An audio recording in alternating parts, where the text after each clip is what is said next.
छात्रों, आज हम ओम प्रकाश वाल्मीकि की चर्चित कहानी 25 चौका 150 की चर्चा करेंगे।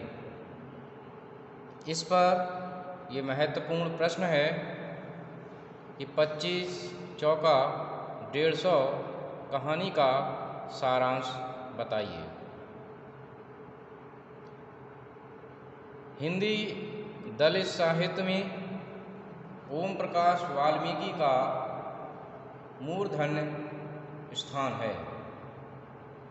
आपने अपने साहित्य में शोषित, दलित, गरीब,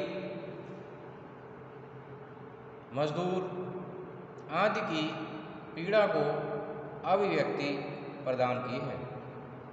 आपने सलाम, घुसपैठिए, अम्मा एंड अदर स्टोरीज तथा छतरी जैसे कहानी संग्रह हिंदी साहित्य को प्रदान किए हैं। आपका कहानी के क्षेत्र में साहित्यिक अवदान उल्लेखनीय है। 25 चौका 150 आपकी चर्चित कहानियों में से एक है।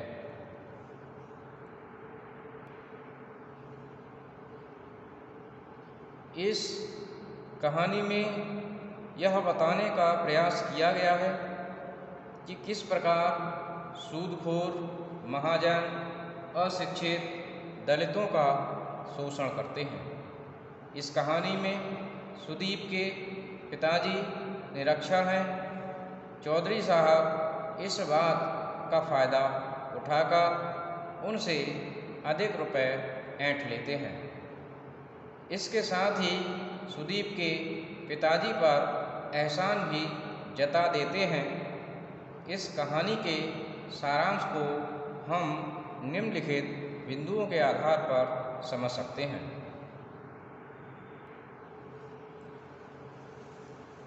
नंबर 1, सुदीप की पहली तनख्वाह। सुदीप पढ़ लिखकर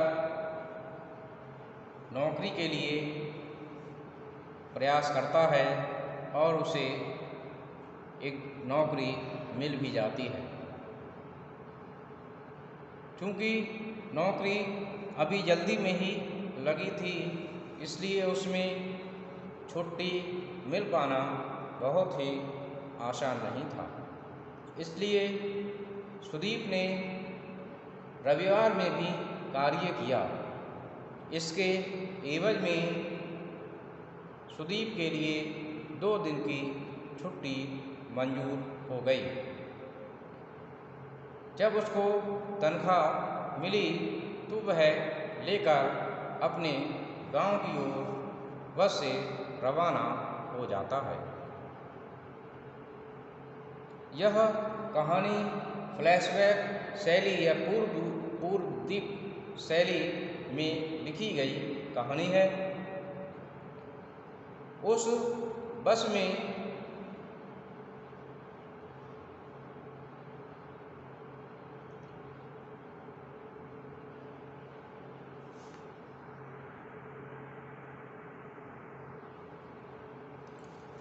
कंडक्टर एक व्यक्ति के लिए डांट रहा होता है। उसका सामान रास्ते में रखा होता है और वह कंडक्टर के समक्ष गिड़गिड़ा रहा होता है। यह सब देखकर सुदीप अत्यंत दुखित होता है। उसका यह दुखित होना ही उसमें यह दूसरी विशेषता पर दुख कातर और संवेदनशीलता को बताती है। उस व्यक्ति के दुख को देखना, उसमें द्रवित होना, उसके प्रति संवेदनशील होना, यह उसके व्यक्तित्व की दूसरी विशेषता बताती है। वह एकदम दुखित हो जाता है जैसे ही उस व्यक्ति के लिए कंडक्टर डांटता है। उस दुखित व्यक्ति में वह अपने पिताजी का दुख देखता है। उसके बाद तीसरा मुख्य बिंदु है स्कूल में प्रवेश। उसके पिताजी सुदीप को लेकर स्कूल में प्रवेश के लिए जाते हैं और प्रवेश के लिए मास्टर साहब के सामने गिड़गिड़ाते हैं कि इसको भी अगर प्रवेश मिल जाएगा तो ये इसकी किस्मत चमक जाएगी, ये भी कुछ सुधर जाएगा और मेरी ज़िंदगी भी सफल हो जाएगी। जैसे तैसे सुदीप का स्कूल में प्रवेश होता है और सुदीप पढ़ने में काफ़ी होशियार छात्र रहा है। गणित में उसकी विशेष रुचि रहती है और जब चौथी क्लास में गणित के मास्टर उसको पहाड़े सिखा रहे होते हैं तो उससे मास्टर साहब को यह जानकारी होती है कि सुदीप के लिए 24 तक पहाड़े पहले से ही याद हैं। तब उसके गणित के मास्टर शिव नारायण मिश्र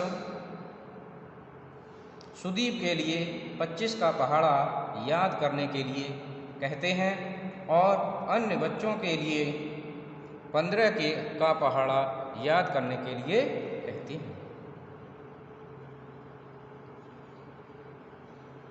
उसके बाद चौधरी का हिसाब 25 चौका 150। इधर जब सुदीप का जन्म हुआ था उस दौरान उसकी माँ बीमार थी और उसके इलाज के लिए सुदीप के पिताजी चौधरी साहब से 100 रुपये उधार लेते हैं और उनके लिए उन 100 रुपयों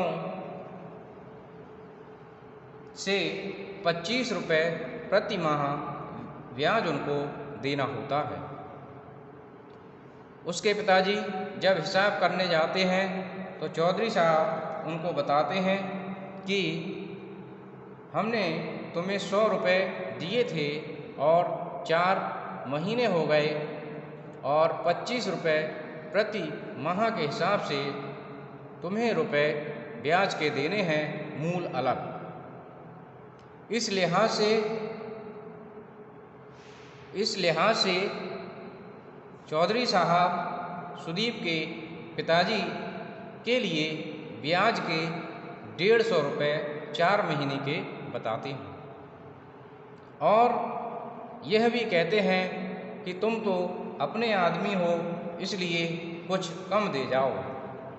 उसमें से 20 रुपये कम करके 130 का हिसाब बताते हैं और वे पैसे निपटा कर सुदीप के पिता घर आ जाते हैं। इससे सुदीप के पिता ने यह सोच लिया कि 25 चौका 100 नहीं बल्कि 150 होते हैं। उसके बाद सुदीप अपने घर पर आकर 25 का पहाड़ा याद कर रहा होता है कि 25 एकम 25, 25 दूनी 50, 25 तियाँ 75, 25 चौका 100। जब वह सुदीप 25 चौका 100 कहता है तो उसके पिताजी तुरंत उसको टोक देते हैं और महाजन के बताए गए हिसाब के अनुसार ही अपने बच्चे के लिए 25 चौका 100 न बताकर उसको 25 चौका 150 बताते हैं और वह कहते हैं कि चौधरी साहब इतने सम्मानित व्यक्ति हैं, उनके आगे तुम्हारा मास्टर भी पैर छूता है और हो सकता है कि तुम्हारी किताब में गलत लिखा हो कि 25 चौका 150 होते हैं। यह अपने बच्चे को सुदीप को समझाते हैं। सुदीप उस पहाड़े को याद कर लेता है। 25 चौका 100 के बजाय वह 25 चौका 150 याद कर लेता है, क्योंकि उसे अपने पिता पर भरोसा था कि उसके पिता जो बता रहे हैं वे सही बता रहे होंगे। अगले दिन जब सुदीप कक्षा में पहुंचता है, सभी बच्चों से पहाड़े सुने जाते हैं। सुदीप भी 25 का पहाड़ा सुनाता है और सुदीप 25 के पहाड़े में 25 चौका 150 सुनाता है। जब वह 25 चौका 150 सुनाता है, यह सुनकर उसके गणित के मास्टर एकदम चौंक जाते हैं और उसकी पिटाई करना शुरू कर देते हैं।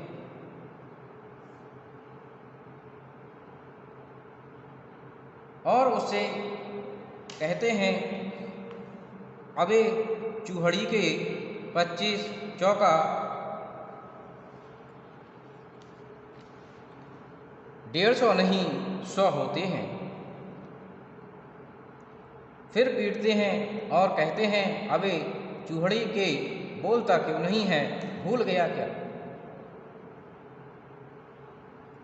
ऐसी स्थिति में सुदीप घबरा जाता है, क्योंकि उसके पिताजी ने 25 चौका 150 समझाया था और उसने वही याद किया था। इस पर उसके मास्टर साहब पिटाई लगाते हैं और मास्टर साहब डांटते हुए फिर कहते हैं कि अबे कालिए 150 नहीं 100 होते हैं। अब ऐसी स्थिति में सुदीप जो है बड़े अंतर्द्वंद में पड़ गया। खैर उस दिन सुदीप पहाड़ा सुना देता है मास्टर साहब को और उसके बाद घर आता है।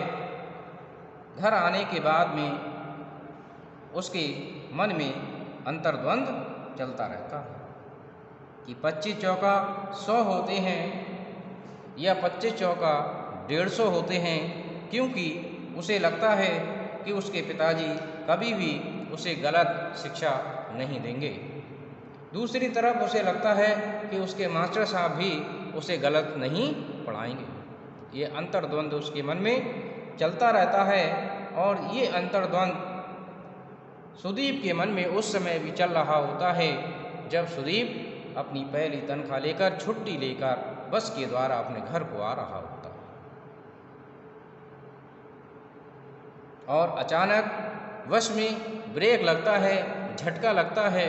एकदम सुदीप की आंखें खुल जाती हैं, वह स्वप्न से जागता है, चैतन्य हो जाता है और उसे लगता है कि उसे अब बस से उतरना है। वह बस से उतरता है और अपने घर पहुंच जाता है। उसके बाद अगला बिंदु है समस्या का समाधान। घर पहुंचकर पहली तनख्वाह अपने पिता के हाथ में रखता है। पिताजी अपनी पत्नी के लिए उस तनख्वाह को देते हैं। सब लोग बड़े प्रसन्न हैं। उसके बाद में सुदीप माँ से रुपए लेकर 100 रुपये लेकर उन 100 रुपयों के लिए 4 जगह रखता है, 25, 25, 25 और 25। इस प्रकार से 100 रुपये 4 जगह रखता है और पिताजी भोले भाले हैं और पिताजी से कहता है कि पिताजी अब आप इन रुपयों को गिनिए। पिताजी उन रुपयों को गिनते हैं 25, उसके बाद फिर 25 गिनते हैं, फिर 25 गिनते हैं और फिर 25 गिनते हैं। चारों जगह वो 25-25 रुपये गिनवाता है। उसके बाद एक ढेरी उठाता है, दूसरी ढेरी में रख देता है। फिर गिनते हैं, वे 50 हो जाते हैं। फिर ढेरी उठाता है, उस दूसरी ढेरी में डाल देता है, 75 हो जाते हैं। फिर गिनवाता है तो वे 100 हो जाते हैं। तब सुदीप अपने पिताजी को समझाता है कि पिताजी 25 चौका 150 नहीं बल्कि 100 होते हैं। तब उन्हें इस बात का आभास होता है कि चौधरी साहब ने उनकी अशिक्षा के कारण, उनकी निरक्षरता के कारण उनको ठगा है और उन पर एहसान भी लाद दिया है। यहीं पर कहानी का समापन हो जाता है। तो इस कहानी में यह बताने की कोशिश की गई है जो अशिक्षित लोग हैं उनका शोषण पढ़े लिखे लोग आसानी से कर लेते हैं। तो मैं समझता हूँ छात्रों कि आज आपने इसको समझा होगा। धन्यवाद।